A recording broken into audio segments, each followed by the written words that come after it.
매체를 통해서 어떤 사실을 밝혀서 알리거나 어떤 문제에 대하여 여론을 형성하는 활동, 이것이 언론의 정의이기도 하죠. 과연 의도적으로 볼 수 있는 가짜뉴스 생산과 유포를 이런 언론의 범주에 넣어야 하는가를 놓고도 논란이 일고 있습니다. 언론사의 핵심 수익 모델은 광고와 구독이죠. 어느 나라나 마찬가지겠지만 한국의 신문사들은 광고와 구독이 둘 다 급격히 줄어들고 있습니다. 지금 보는 이 그래프가 광고 시장의 변화입니다. 이건 신문 구독률 추이입니다. 그런데도 한국에는 지난 10년 동안 문 닫은 언론사가 하나도 없습니다. 오히려 늘어났죠. 종이신문을 보는 개인 독자들이 거의 없고 사실 독자들 대부분이 기업과 정부 부처입니다. 광고 효과가 거의 없는데도 기업들이 광고를 꾸준히 하고 있기 때문입니다. 질문 드리고 싶어요.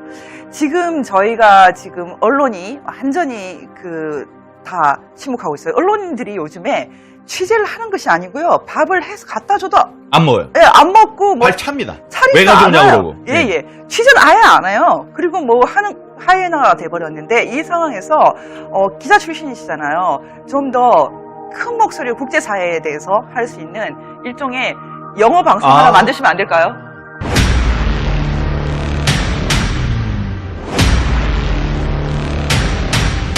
대문짝만하게 인터뷰를 실어가지고 변명 드러낼 기회를 주고 격려해주고 그 집회를 광고해주고 전시가 막가파식 행태를 계속하고 있는 거 아닙니까? 근데 어쨌든 제가 봤을 때는요, 전 이거 특검해야 되는데. 그 정도까지 되는 한동훈 검사장 핸드폰 보고 싶다면서요. 다 하자고요, 특검. 이것도 하고 저것도 다? 하고. 하려면 다 해야지. 왜냐? 검언유착이냐 권언유착이냐 프레임입니다. 언론이 못한 걸 시민들은 위험을 무릅쓰고 신문을 만들어서 배포를 했습니다. 목숨을 걸고요. 근데 목숨은 다 같이 있잖아요. 누구나 다 하나씩 갖고 있는데 왜 언론은 목숨을 못 걸고 시민들이 걸어야 했는지. 아시겠지만, 그래서 개인적인 제가 느끼는 태도인데요. 근데 오늘 주제는 뭐 일반 개인에 대한 정가성이 아니다라고 이렇게 이해할 수 있을 것 같습니다. 뭐 사실 이렇게 새로운 뭐 그런 건 아닙니다만 일단 여러분들한테 이런 논의가 진행되고 있다는 걸 보여드리기 위해서 제가 그리고 지금 초등학생 같은 경우 크라우드 소싱이라고 얘기를 한다면 그건 우리말이라고 생각할 겁니다. 크라우드 소싱이라고.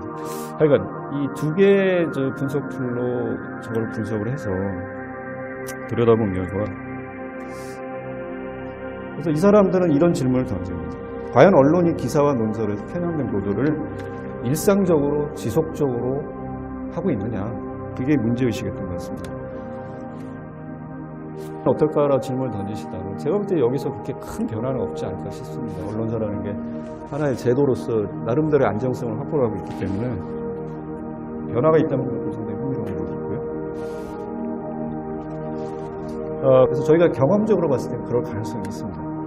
근데 만약에 경험적으로 그럴 가능성이 있다 했으면 굳이 말씀드릴 필요는 없는데, 여기 보시면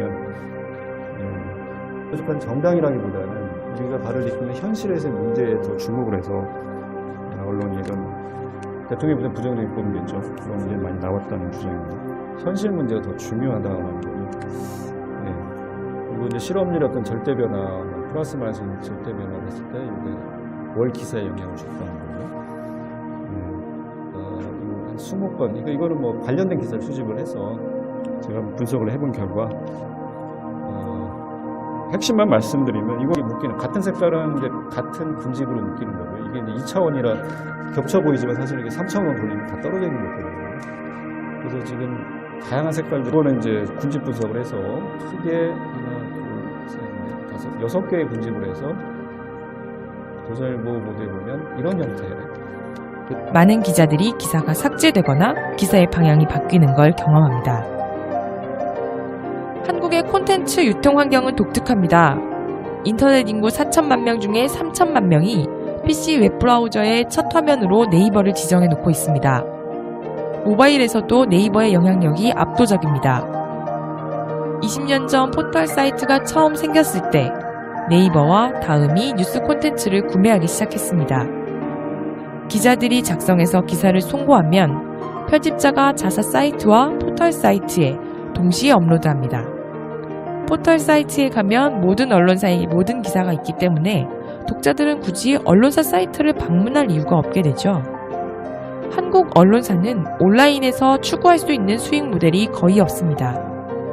온라인 광고는 효율이 너무 낮고 그래서 질보다는 양으로 승부할 수밖에 없습니다. CPM은 500에서 4,000원 수준, CTR은 1에서 3%밖에 안 되죠. CPC의 경우 모바일은 50에서 150원, PC는 200에서 250원 정도, 구글 애드센스는 300원까지 나옵니다. 광고를 최대한 많이 붙이면 10만 뷰에 200만 원까지 나온다고도 하지만 굉장히 지저분해지겠죠? 좋은 기사와 의미 있는 기사가 많이 읽히는 게 아니라 선정적이고 가십성 기사가 많이 읽히고 클릭 잘 되는 기사를 전면에 배치할 수밖에 없는 상황이죠. 꼭 읽어야 할 기사를 쓰레기로 덮는다는 느낌이 듭니다. 독자들이 언론을 불신하고 언론사 사이트를 멀리하게 되죠. 월스트리트 저널이 한국판 서비스를 철수한 것도 이런 이유에서입니다. 좋은 기사도 광고 단가가 매우 낮기 때문이죠. 온라인에서는 브랜드 광고가 거의 없고 거의 대부분 온라인 광고가 노출당 과금, 클릭당 과금 방식입니다. 한국 언론은 살아남기 위해서 자본 권력과 타협하고 있습니다. 기업을 비판하는 기사를 쓰지 않고 그 대가로 광고와 후원을 받습니다. 값싼 트래픽을 얻기 위해 질 낮은 기사를 쏟아내면서 스스로 가치를 떨어뜨리고 있습니다. 한국에서 페이월 방식의 유료화 실험은 모두 실패했습니다. 그나마 희망을 찾자면 독자들의 자발적인 후원으로 살아남는 대한 언론이 늘어나고 있습니다. 불법 체류 그래서 비교적 부정적인 관점에 접근했고 그리고 난민 수용 반대 청원이라든가 또는 취업 난민 문제 등을 통해서 논란에 초점을 맞췄다라고. 한겨레 같은 경우는 여기 나타나 있는 단어의 모양으로 봐서는 지금 잘 안 보이실 것 같긴 한데 지금 하나 둘 셋 넷 5개의 군집이거든요. 그래서 지금 한겨레는 난민과의 공존이라든가요, 또는 정부 지원 부재 문제, 일자리 문제 등을 해서 비교적 난민을 긍정적으로 봤고요. 그 다음에 여기 연두색이라 이 부분인데 난민이와 지갑이라는 단어가 나오는데 이거는 제가 기사를 찾아보니까 이 제주 난민 사람이 지갑을 찾아줬다. 저희 결론인데 이렇게 단편적으로 봐서는 두 언론사가 전혀 다르게 나옵니다. 편향된 보도로. 근데 그 판단을 저희가 과학적으로 하기 위해서는 상당히 많은 대규모, 아까 처음에 소개해드린 80만 건에 해당되는 유튜브에 노란 딱지 음모론이라는 게 요즘 신문에서 많이 나오고 있습니다. 노란 딱지가 뭔지 설명해 주셔야죠. 예, 유튜브가 정책에 따라서 유해한 동영상을 노란 달러 표시로 구별하고 있는데요. 이 표시가 붙은 동영상에는 광고가 제한되거나 배제된다고 합니다. 부적절한 언어, 폭력, 그리고 성인용 콘텐츠, 논란의 소지가 있다고 보는 문제, 민감한 사건 등에 대해서 노란 달러 표시를 부여한다라고 유튜브 측에서 설명을 하고 있어요. 저도 많이 받았어요? 아니 저는 받아본 적이 없는데 저작권 문제도 있어요. 네, 그렇죠. 저작권에 걸릴 경우. 네, 네. 그런데 이게 뭐가 어렵냐면 유튜브의 주장에 의하면 네. AI가 자동으로 한다는 겁니다. 그렇죠. 근데 그 주장이 사실일 거라고 보는 게 전 세계에서 하루에도 몇백만 건씩 올라오는데 그걸 네. 어떻게 다 일일이 체크합니까? 네. 다 보고 나서 여기 옥술 들었어 노란 딱지 이렇게 안 하고 자신들이 정해놓은 기준에 의해서 AI가 돌다가 걸리면 딱 네, 자동으로 붙이는 거거든요. 예, 유튜브가 지금 AI가 검토하고 광고 제한을 거는 방식이다라고 얘기하는데 우리나라 보수 언론에서 그게 아니다. 지금 현 정권의 비판적인 의견을 나타내는 보수 유튜브 동영상에만 노란 딱지를 걸고 있다라고 주장하는 게 음모론입니다. 근데 이게 사실이 아닌 게 이 AI의 기준은 우리가 알 수가 없어. 우리도 문의 많이 했지. 네. 저기서 궁금해가지고 왜냐면 여기 걸리고 싶지 않으니까 욕설이라고 했는데 저도 방송 중에 욕설이 있고 욕설이 있는 방송들이 많은데 그건 또 그냥 올라간 경우도 많아요. 근데 네. 도대체 정확한 기준이 뭔지 알 수가 없어요. 예.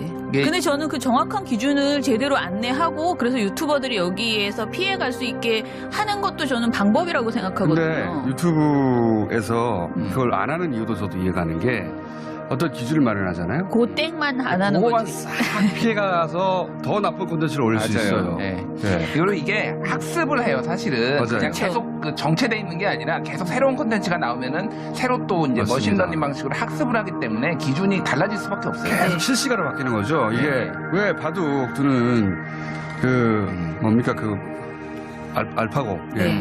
알파고가 계속 발전해가지고 지금은 이제 인간이 도저히 이길 수 없는 지점에 도달했지 않습니까? 이 AI도 그 회사의 구글이 결국은 그 그렇지만은 대응이에요. 정확하게, 그러니까 딥러닝 때문에 계속 이제 우리도 계속 점점 나쁜 행동을 피해가면서 하고 있고 유튜버들도 그렇기 때문에 왜 이것이 걸리는지에 대해서 정확한 기준을 제시하기 어렵지만은 그 철학 있잖아요. 부적절한 언어, 폭력, 성인 콘텐츠 이런 식의 그 자기네들이 뭘 안 된다고 하는지 그 부분에 대한 개념을 정확하게 유튜버들한테 계속 설명해 줄 필요가 있다. 박근혜 대통령은 우리 사회가 변화와 혁신의 길로 나아가는데 우리 언론의 역할이 매우 중요하다고 밝혔습니다. 박 대통령은 중앙미디어 컨퍼런스에 참석해 우리 사회가 공무원 연금 개혁에 이어 노동시장 선진화 대타협으로 지금 개혁에 큰 걸음을 내딛고 있다면서 이같이 말했습니다. 언론에 대해서 볼 텐데 언론도 마찬가지로 이런 집단과 마찬가지예요. 마찬가지로 공익을 추구합니다. 하지만 정책 책임 없죠? 언론. 하지만 지금 언론은 제4부다라고 할 정도로 뭐예요? 입법부, 그 다음에 행정부, 사법부 외에 언론 제4부라고 할 정도로 막강한 권한을 가지고 있다는 거야. 그만큼 권한을 가지고 있다는 거죠. 기자의 힘이, 언론의 힘이 그만큼 크다는 거잖아. 현대 사회에서, 지금 현재 사회에서. 신문사들이 살아남는 비결은 두 가지입니다. 첫째, 여전히 신문은 기업들의 위협이 됩니다. 어떤 기자들은 이런 말을 하곤 하죠. 내가 너를 잘되게 만들 수는 없지만 망하게 만들 수는 있다. 광고를 안 주면 공격합니다. 광고를 받으면 공격하지 않습니다. 한 기업 홍보 담당 임원은 이런 말을 합니다. 회장 관련 기사는 1억 원을 주고라도 빼야 한다. 그게 대부분의 한국 언론들이 살아남는 방식입니다. 기사가 사라지는 경우도 많습니다. 기사를 빼주고 광고를 받는 거래도 있습니다. 둘째, 광고가 줄었지만 협찬과 후원이 늘어나고 있습니다. 공식적으로 집계조차 잘 되지 않지만 미디어오늘 조사 결과 일부 기업의 경우 협찬과 후원이 광고 집행 금액의 60%까지 늘어났습니다. 홍보 기사를 써달라고 하면서 돈을 줍니다. 독자들은 이게 기사라고 생각하겠죠? 광고라고 표기하지도 않습니다. 네이티브 광고와도 다르죠. 가끔은 경쟁업체를 공격하는 기사를 써달라고 하면서 돈을 줍니다. 어떤 법을 통과시켜야 한다는 기사 또는 어떤 법을 통과시켜서는 안 된다는 기사를 요청하면서 돈을 줍니다. 지면 광고는 어차피 효과가 없기 때문에 돈을 주고 기사를 사고 직접적인 광고 효과를 얻는 겁니다. 굉장히 많은 언론사들이 이런 거래를 하고 있습니다. 심지어 정부도 돈을 주고 기사를 삽니다. 언론사가 하는 대부분의 컨퍼런스와 포럼도 기업들이 수천만 원에서 수억 원까지 후원을 합니다. 컨퍼런스 한 번에 10억 원을 벌었다는 언론사도 있습니다. 와, 우리 기업을 공격하지 말아달라는 사실상의 뇌물이죠. 기업 입장에서는 비판적인 보도를 막고 여론을 컨트롤할 수 있기 때문에 크게 부담되는 금액이 아닙니다. 이번에 부정선거라는 것을 제가 금방 알아들을 수 있는 경력이 저한테는 있었다는 거죠. 다른 사람들은 잘 이해를 못하는데 부정선거의 분포와 확률 이런 게 이제 동원이 됐구나. 다음에 인터넷 뱅킹에서 내가 특정 취재를 했던 것 같이 이 해커들이 개입을 했구나. 이런 데 대한 감을 잡고 이제 그야말로 탐정같이 사실관계를 이제 파들어갈 수 있었는데요. 뭐 한글, 영어도 제가 달란트를 받아서 이제 공부를 할 수 있고 그랬었으니까 그런 달란트가 쓰임을 받을 때가 올 거라고 생각을 합니다. 그리고 지금 그 공중파의 역할이 지금 그 포탈에 밀리고 있죠. 제가 한창 기자 생활을 할 때는 공중파의 전성기였습니다. 그런데 이제 그게 포탈로 넘어갔고 포탈 다음에 이제 공중파의 역할을 유튜버들이 이렇게 하고 계시지 않습니까? KBS나 MBC가 60% 이상 뉴스가 시청률이 나올 때가 있어요. MBC 뉴스데스크랑 KBS 9시 뉴스가 전 국민이 볼 때가 있어요. 그렇습니다. 제가 했을 때가 20%였어요. 그때도 굉장히 굉장한 거예요. 지금은 이제 반 아래로 떨어지고 했는데 하여간 그런 역할을 좀 유튜버들이 해주시고 계시니까요. 이렇게 우리의 독자적인 강력한 매체를 갖고 독자적인 목소리를 내야 한다는 그런 요구를 제가 많이 듣고 있습니다. 거기에 대해서 지금 그리고 과거의 기사 속에 숨은 진실을 찾아가는 시간.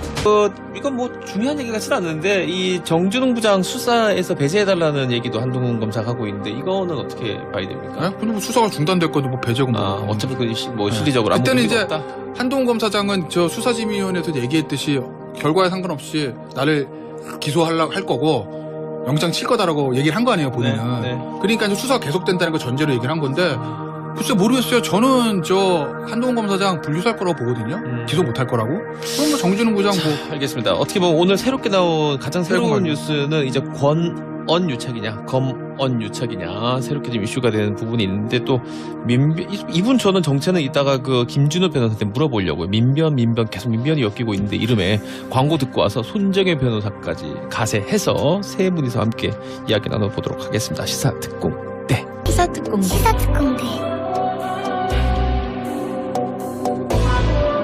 자, 이제 시사특공대 한분의 변호사님이 더 오셨습니다. 손정혜 변호사님 안녕하세요. 안녕하세요. 오늘 뭐 대박이죠, 돌아다니시기. 다들 안전하게 다니시기를 기도합니다. 이후에 또 방송이 있어요? 있는데 또 갈 길이 험난해서 이거를 또 어떻게 해야 SBS에 되나? 장기 주차 좀 해주세요. 그 정도는 제가 가능합니다. 네. 그 정도는 문제 없습니다.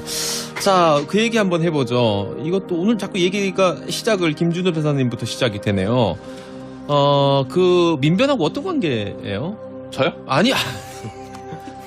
네, 오늘 권언유착을 권경혜 변호사님이란 분께서 이제 페이스북에다가 그 한동훈 검사장 관련해서 정부에서 좀 다른 뜻이 있다, 특별한 뜻이 있다, 물러나게 할 거다라는, 그러니까 페이스북이나 이런 거 쓰는 걸 좀 자제해달라는 논조의 전화를 받았다라는 이제 이야기를 했고, 굉장히 좀 고위직에 계신 분이다. 구체적인 표현이 있었잖아요. 네. 청와대 회의에 참석할 정도의 급이다. 네. 한 네. 수석 이상 정도 네. 되는. 그래서 이제 치면. 방통위원장님으로 추정되거나 할건 그렇게 좀 얘기가 되고 있는 것 같아요. 근데 이제 여기서 두 가지가 좀 갈리는데, 그 방통위원장 한상혁 위원장이 이제 밝힌 거는, 근데 이 MBC가 보도하기 직전에 그 통화가 왔다 이렇게 얘기하는데, 보도 후에 자기는 통화했다라는 이야기를 하나 한 게 있고요. 잠깐만, 그 말은 통화는 했다. 네, 그런 식으로 지금 기사가 났어요. 본인이 오케이. 통화 내역을 통화는 공개했다. 통화 내역도 공개했는데 그게 이제 보도 이후에 된 것이다. 그래서 틀린 거다라고 이제 한상혁 위원장은 얘기를 하고 있는 거고요. 사실관계를 바로잡은 거죠. 네, 그 다음에 두 번째는 많은 언론에서 이 정부에서 법률가 출신이고 시민사회단체 활동을 했으면 다 민변 회원이었던 것으로 오인하세요. 제가 알기로는 제가 민변에서 상근을 했었는데 한상혁 그 위원장은 민변이랑은 관계가 없으세요. 그런데 왜 청문회하고 이럴 때 저도 민변으로 기억하고 민원연인가 그쪽이랑은 일을 하셨던 거고요. 그 이미지 때문에 그런가? 민변이 다 그렇게 좀 오해하세요. 네, 그래서 하여튼 여러 그런 분들이 있습니다. 사실은 제가 일일이 또 얘기해서 정치인들 홍보하기는 좀 그런데 뭔가 그런 민주당이랑 좀 친하게 지낸 변호사면 다 민변일 것 같다는 이제 왠지 그런 이제 오해들을 하시는데 아니신 경우들도 굉장히 많거든요. 근데 확실히 아닌 사람 제가 알고 있습니다. 박지훈 변호사라든지 이런 사람은 확실히 아니잖아요. 박지훈? 네, 아니죠. 네, 그래서 누가 봐도 아니고요. 네, 그런 분들이 많이 계셔서 이제 그런 오해가 있는데 일부 기사에서는 같은 민변 출신끼리 통화했다 이렇게 또 말하자면 프레임을 잡아서 기사를 쓰시는 분들도 있어서 그걸 제가 좀 잡는 거고, 권경혜 변호사님 같은 경우는 사실은 민변의 회의에 나오신 지는 좀 오래되셨어요. 한 10여 년 되셨어요. 제가 알기로. 제가 가입하고는 한 번도 뵌 적은 없어요, 직접. 근데 저희가 이제 민변 회원이 이제 1000명이 넘어가다 보니까 돈만 내는 약간 활동을 실제로 안 하시는 자동이체 회원. 네, 그런 분들이 좀 계시거든요. 예전에 이제 MB 정권 때 조금 활동을 하시다가 중간에 잠깐 공직에 가셨다가 그 후로 다시 개업 변호사로 계신 걸로 알고 있는데 페이스북에 글을 쓰다 많이 좀 이제 센 글을 많이 쓰시다 보니까 보도가 되는데 이제 보도가 될 때 그냥 뭐 법무법인 뭐 H 법무법인의 법무 변호사는 이렇게 하면 기사거리가 안 되니까 자꾸 민변 출신 무슨 변호사는 이렇게 이제 자꾸 기사가 반복돼서 재생산되고 있는 측면이 있어서 본인이 무슨 얘기를 하든 그게 약간 민변의 공식 입장이나 이런 것처럼 오해될까봐 좀 부담스러워 하시는 건 있는데 본인 스스로도요? 본인 스스로도 본인 개인 입장이다는데 뭐 어떻게 뭐 그게 되나요? 이제 그런 프레임들이 좀 이 정권에서 좀 많아요. 그래서 근데 이제 좀 공부나 조사가 많이 되신 분들은 이럴 때가 또 있어요. 민변을 탈퇴한 경우 그런 경우 또 어떻게 쓰냐 민변 출신 이렇게 써요.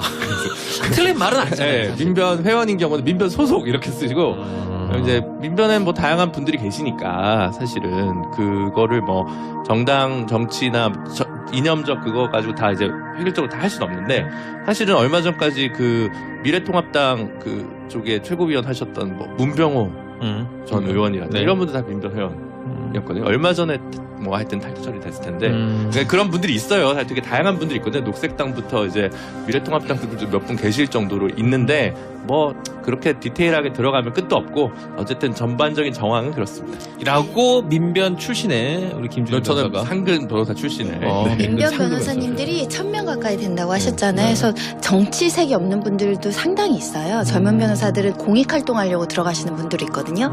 정파적 그런 것과 없이 그냥 뭐 인권활동 많이 하다 보니까 뭐 무료 상담이라든가 법제연구라든가 원래 민변의 색깔. 네. 처음에. 그래서 원래 정치색이 없는데 지금은 민변이 특정 정치 성향을 굉장히 강하게 띠는 것처럼 표현되고 도매급으로 넘어가는 일들이 좀 있죠. 알겠습니다. 이 내용을 한번 살펴보겠습니다. 중요한 건 이거죠. 네. 중요한 건 이제 여기서부터죠. 과연 제가 참 이거 그냥 방송통신위원장으로서는 얘기하겠습니다. 이 한상혁 위원장이냐 아니냐. 그건 알 수는 없고. 그러니까 일단 근데 이제 이거를 조선일보에서 이제 오늘 일면 탑에 쫙 썼거든요. 네. 그러니까 조선일보 얘기는 공익적 차원에서 보도한다. 왜냐하면 권경열 변호사가 페북에 이 글 쓰고 바로 내렸어요. 그러니까 페북 글에 보면 밑에 이거 퍼가지 마세요. 그래 막 써 있어. 법적 조치할 수 있고 근데 뭐 막 써 있더라고. 퍼가지 말고 왜 썼을까? 저도 그럴 거면 이걸 올리지 가지고 말지. 보도하면은 소송거리가 돼요? 본인이 쓴 거를 인용한 건데 허위를 우리가 가감하는 게 아니라 그걸 바탕하는 소송거리가 뭐가 되냐고 이게 난 이해를 못하겠어. 어쨌든 내렸어요. 그리고 조선일보가 그걸 가지고 취재를 했더니 권경열 변호사가 취재 응하지 않았다는 거예요. 어떤 사정인지 모르겠습니다. 근데 조선일보는 야 이건 공익적 차원에서 써야 된다고 쓴 겁니다. 오늘 일면 탑에 쓴 거예요. 이제 난리가 난 건데 한상혁 방송통신위원장이라고 단정할 수는 없어요. 근데 다만 이제 권경열 변호사 했던 얘기가 대통령이 주재하는 회의에 나가고 방송을 관장하시는 분. 그럼 대통령의 주재하는 회의에 나가면 장관급이거나 차관이면 수석급이거든요. 수석급, 청와대 수석급. 그럼 그중에서 방송 관할하는 사람은 한상혁 방송통신위원장 장관급이고 그다음에 윤도한 국민소통 수석 정도밖에 없어요. 또 문체부 장관도 굳이 얘기하면 지금 문체부려나 문화부 장관인가? 근처에는 모르겠네. 거긴 아닌 것 같고. 얘를 어쨌든 굳이 이제 얘기하자고 하면 그 말만 딱 보고 얘기하면 말만 보면 뭐 법무부 장관, 뭐 재정장관 다 아니죠. 분들은 방송 아니고. 아니니까 홍보 라인이랑 방송 라인이잖아요. 그런데 방송을 하시는 분이라고 딱 얘기를 하니 한상혁 방통위원장이냐라는 게 아니냐라게 이제 언론의 추정이고 그래서 조선일보에서 그렇게 얘기하고 한상혁 방통위원장한테 취재를 해봤더니 아니다. 라고 얘기한 거고 지금 최근 보도 나온 건 통화는 한 적은 있으나 그거는 MBC 보도 이후다. 만약 이전이라면 나는 아니다. 예, 그런 얘기예요. 근데 어쨌든 제가 봤을 때는요. 저는 이거 특검해야 되는데. 그 정도까지 되는 한동훈 검사장 핸드폰 보고 싶다면서요. 다 하자고요, 특검. 이것도 하고 저것도 다? 하고. 하려면 다 해야지. 왜냐? 검언유착이냐 권언유착이냐 프레임입니다. 그죠? 상상은 누구나 할 수 있어요. 나와 있는 거 가지고 보자고요. 검언유착은 지금 한동훈 검사장이랑 이동재 기자도 부산 녹취를 보면 나 관심 없어. 이렇게 얘기를 한 겁니다. 그래서 수사심의위원회에서 깨진 거예요. 그래서 저는 공소장에도 공모가 안 들어갔으니 기소 못할 거라고 보는 건데 이제 권언유착에 남았는데 이것도 약간 추정이에요. 보시자고. 흐름을 보시자고요. MBC 보도가 3월 29일 날 나왔거든요. 근데 그 일주일 전인가 3월 22일인가 그 제보자 X 지모 씨 페북에서 아이디 이 어쩌고저쩌고 씁니다. 전 다 가지고 있어요. 그 내용들을. 근데 그 사람이 한때 이제 황희석 열린민주당에 있는 황희석 최고위원이 그 사람이 한때 변호사였거든요. 황희석 그 변호사가 본인 페북에 3월 22일인가에 최강국 의원이랑 다 이렇게 하는 사진 올려놓고 둘이서 이제 작전 들어갑니다. 크크크 올려요. 그걸 그 제보자 X가 자기 페북으로 퍼가면서 크크크 부셔봅시다 윤석열 개검들 이렇게 쓴다고요. 뭔가 이제 그때부터 시작이 됐다는 거죠. 추정을 하기로는 그리고 나서 작전이 시작됐다. 네, 3월 29일 날 그런 것들 수도 없이 있습니다. 3월 29일 날 그 보도가 나온 거예요. 근데 난 하나 이제 왜 자꾸 이제 방송통신위원장의 문제가 이제 불거지는 게 또 큰 의미가 있냐면 이거 조금 관심 없으신 분들도 있을 텐데 종편이 제어가를 받잖아요. SBS도 마찬가지지만. 작년에 한번 괜히 이슈가 됐었죠. 네, 근데 채널A가 3월 22일인가 MBC 보도 나기 전에 그 재승이 어떻게 되냐 보류 결정이 나요. 맞아요. 근데 그때 이랬거든요. 왜냐면 그 점수라는 거거든요. 채널A가 1등이에요. 항목 여러 개죠. 1등이에요. 기준 좀 다 넘어 1등이고 그 각 항목별로 점수 다 넘었어요. 꽈락도 없고 총점도 다 넣고 1등이에요. 그럼 점수를 한번 안 줄 수가 없어요. 근데 보류를 합니다. 3월 말에. 네. 그리고 나서 3일인가 4일 있다가 MBC의 채널A 기자 보도 문제가 딱 터져요.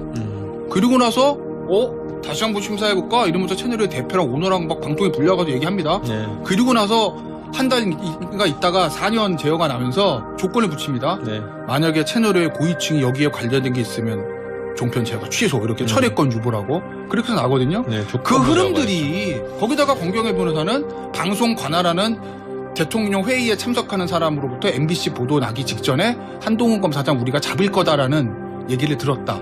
이거 뭐죠? 쭉 놓고 보면. 자, 일단은 한 위원장이 오늘 이제 통화 내역을 공개한 아니, 거는 뭐냐고. 팩트는 쭉 놓고 보면. 김경애 변호사랑 통화 내역을 제출을 했고요. 보도 이후 1시간 이후에 통화 내역이 제출돼서 그분으로 추정되고 그분이라고 한다면 방송 직전이 아니죠. 이거는 휴대전화로 그러면 얘기해 손 변호사님 주는 거죠. 잠깐만요. 하나만 지금 정리할게요. 청취자 너무 복잡한 문제라서 정리하고 넘어갈게요. 만약에 그 통화 전에 통화를 했다는 사람이 따로 있다면 한상혁 위원장은 아니고 그러니까 그 사람이 아니어도 돼요. 자인 거고 자 만약에 이분이 착각했을 수도 있잖아요. 권경 착각할 수도 왜냐하면 막 다음날 통화한 게 아니라 방송 나가고 1시간 뒤에 통화한 거고 요즘 계속 방송을 뉴스릴처럼 돌리니까 이분이 방송 본 거는 통화한 뒤에 본 방송일 수도 있어요. 본인이 이제 알겠죠? 착각과 오류가 그럴 수도 있을 수는 있다는 있어 거잖아요. 보이는데 이 사실은 이 잡는 방송을 하겠다라는 내용 있잖아요. 이 내용 자체만으로 어떤 범죄가 성립할 수 있을까요? 범죄요? 아까 특검을 해야 된다. 어떤 문제가 있냐? 아 특검이요? 이건 할 만한 문제입니까? 강요죄잖아요.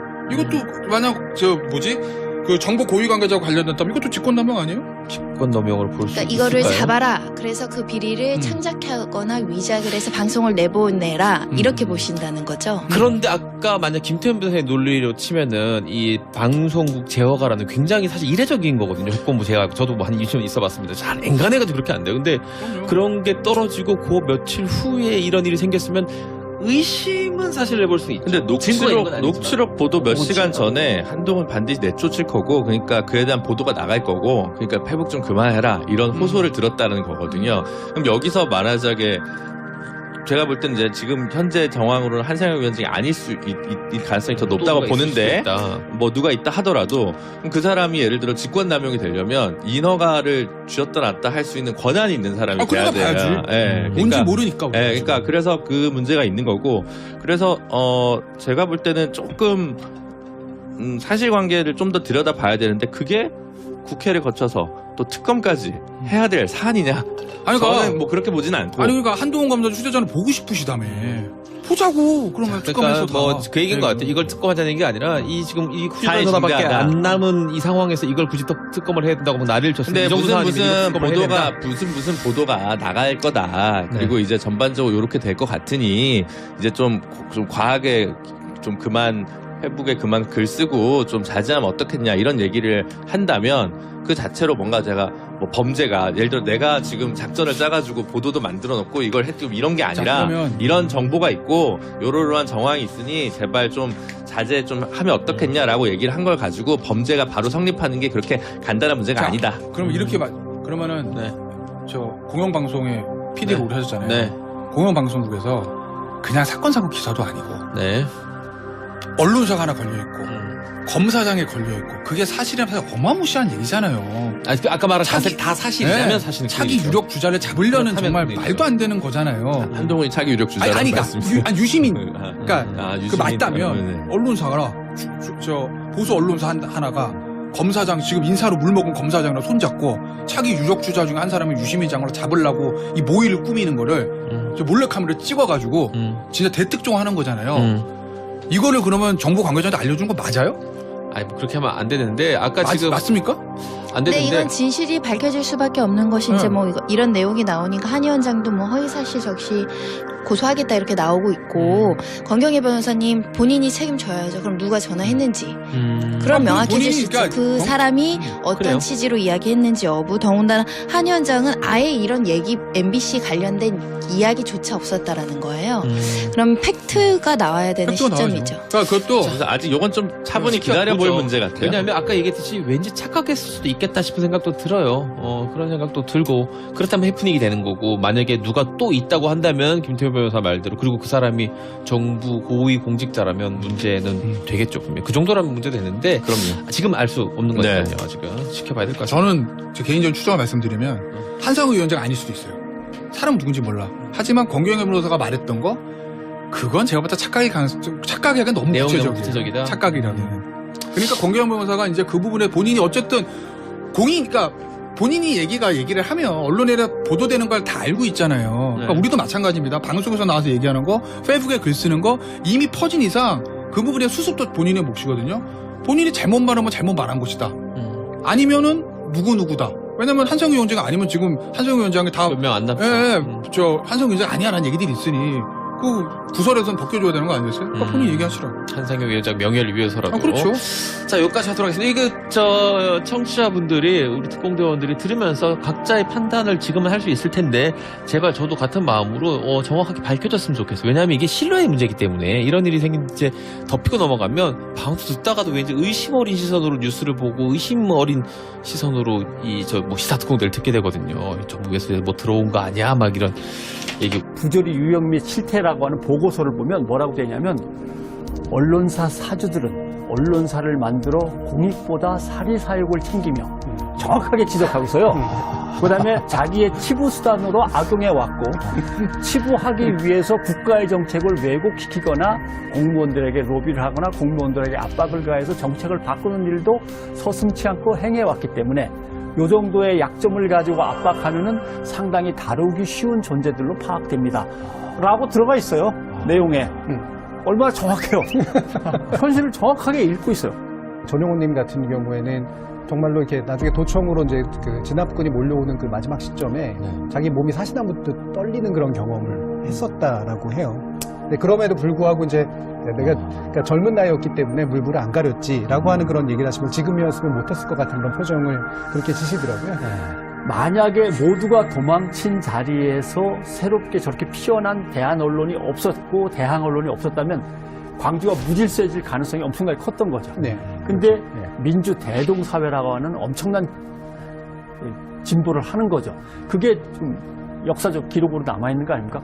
광주가 그때 군이 사라지니까 군부대가 외곽으로 잠시 빠진 사이에 얼마나 민주적이고 상생하면서 정말 뜨겁게 하나가 되는 공동체였냐가 증거로 남아있잖아요. 이게 어떻게 보면 이러한 대한 언론이 제대로 역할을 한 거죠. 그런 점에서 대단히 가치 있는 작업이었던 거죠. 좀 덧붙이고 싶은 게 있는 게 뭐냐면 당시에 피해자들의 증언이 여전히 유효합니다. 대표적인 헬기 문제인 것 같아요. 광주 청문회 때도 계속 반복적으로 나왔던 거지만 안매장 이야기들 생각보다 피해자들의 증언과 기억이라는 것을 추적을 하면 그 속에서 진실이 나올 수 있습니다. 그리고 굉장히 많은 사람들이 많은 학자들이 헌신적으로 그걸 갖고 싸우고 있기 때문에 좀 그런 부분들 그러니까 최근에 밝혀진 뭐 예를 들어서 전투기가 부대가 무장을 하고 있었다. 이건 최근에 전투기가 무장을 하는 예외적인 모습이 있었다까지 밝혀낸 거거든요. 근데 당시 정황을 보게 되면 뭔가 전투기까지 띄워서 뭔가 했을 것 같은 정황들까지 가고 있는 상황으로 지금 현재 가고 있는데 이런 식으로 연구자나 피해자들이 여전히 추적하고 있는 부분을 언론이 관심을 갖고 기자가 조금만 그 눈에 시간을 할애해주면 아마 뭐 진짜 여태까지 밝혀지지 않은 훨씬 더 큰 보도들도 가능하지 않을까 이런 부분에서 좀 관심 좀 꾸준히 가져주십시오.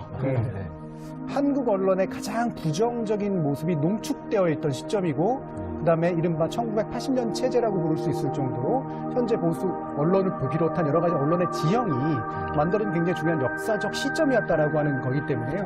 이 부분은 앞으로도 정준의 해시태그가 계속되는 한 같은 문제를 지속적으로 더 깊게 짚어나갈 것이라고 약속을 드릴 수 있습니다. 뭐 1년치를 본다는 거.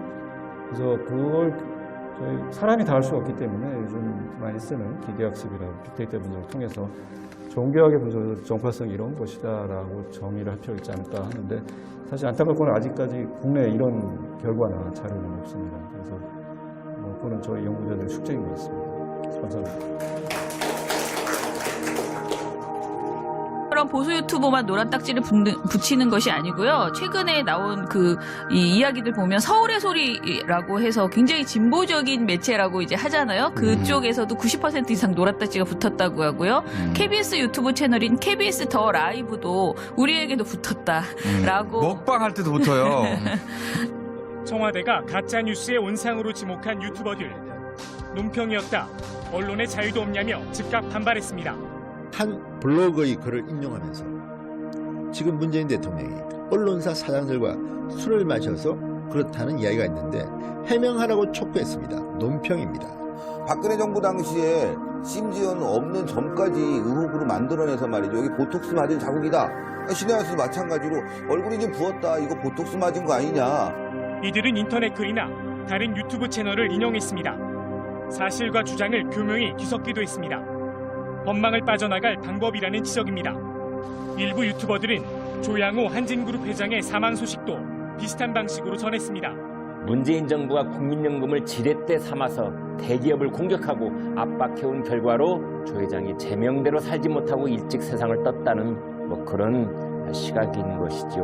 모 유튜브 채널에서도 말씀하신 것처럼 사실상 조양호 회장을 죽음에 이르게 한 게 바로 문재인 아니냐. 주장인지 사실인지 알 수 없는 말을 전하는 이들은 전현직 언론인들입니다. 때문에 일반 유튜버들의 발언보다 사실이라고 믿을 가능성이 큽니다. 한국에서는 네이티브 광고가 자리 잡을 수 없습니다. 언론의 신뢰도가 낮고 이미 대부분의 언론사들이 오래전부터 광고와 기사를 거래해왔기 때문이죠. 언론과 기업의 유착은 정치적인 편향으로 나타납니다. 언론사가 광고주들과 이해관계를 같이 하기 때문이죠.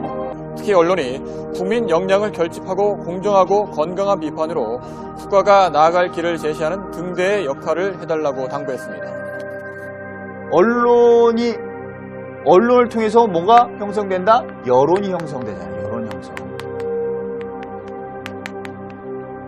여론이 형성된다. 그러니까 이 언론은 여론을 형성한단 말이에요. 중요한 내용 중에 하나가. 그런데 사실은 여론을 형성하지 않고 원래는 그 언론의 기능이 있죠? 기능이 있단 말이에요.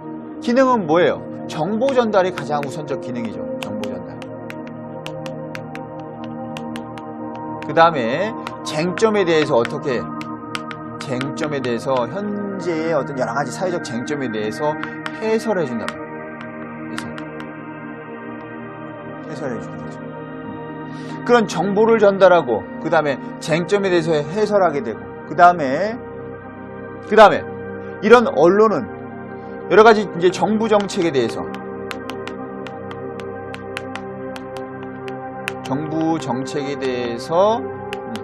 그 정부 정책의 내용을 전달한단 말이에요. 내용을 전달하기도 하고 우리가 뉴스를 보면 이번에 뭐가 이루어진다 무슨 법이 만들어진다 우리가 알려주잖아요. 내용 정부 정책을 전달하게 됩니다. 이런 것들이 뭘 형성하게 된다? 여론을 형성하기도 한단 말이에요. 여론을. 그런데 이러한 여론이 가지고 있는 문제점도 있었죠? 문제점이 있다. 자, 이런 과정에서 정보 전달이 잘못되게 되면 정보가 이제 왜곡되게 되죠. 정보 왜곡. 그리고 이게 그러니까 사실성의 확보가 중요한 거야. 사실성 확보. 그다음에 두 번째는 정보를 잘못 전달하면 왜곡이 되지만 일부러 정치 권력에 의해서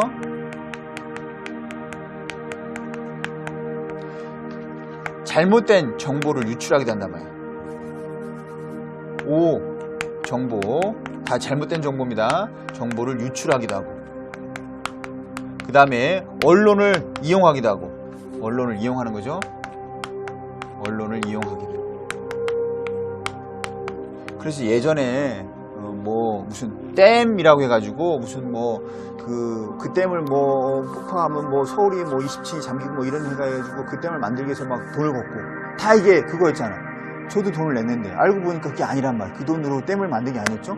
이런 식으로 한다든지 우리 역사에서도 이런 언론 정보를 이용해서 그 다음에 이걸 악용해가지고 여러 가지 이제 여론을 형성하기도 하고 그 다음에 잘못된 정보를 유출해서 사람들을 통제하기도 하고 이런 일들이 많았단 말이에요. 이런 일들이 발생하게 되죠. 그 다음에 또 사생활 침해라든지 사생활 침해.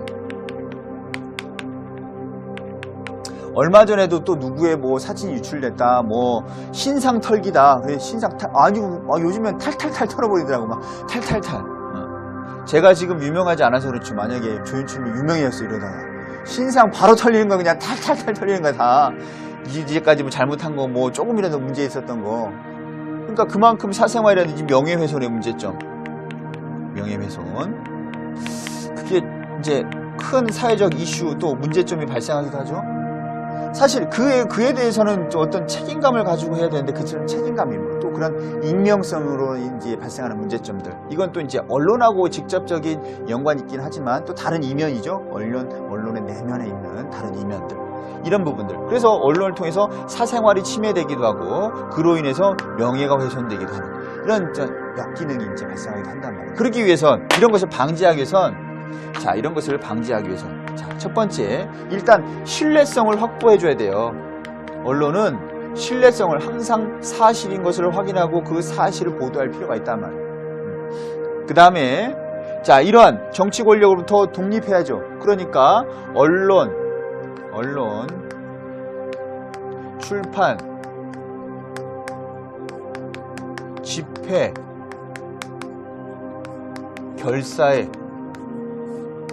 이 결사의 자유, 우리는 이걸 뭐라고 하면 표현의 자유라고도 하는데 이 표현의 자유를 뭐 해야 된다? 보장할 필요가 있다. 보장할 필요가 있다. 표현의 자유 보장.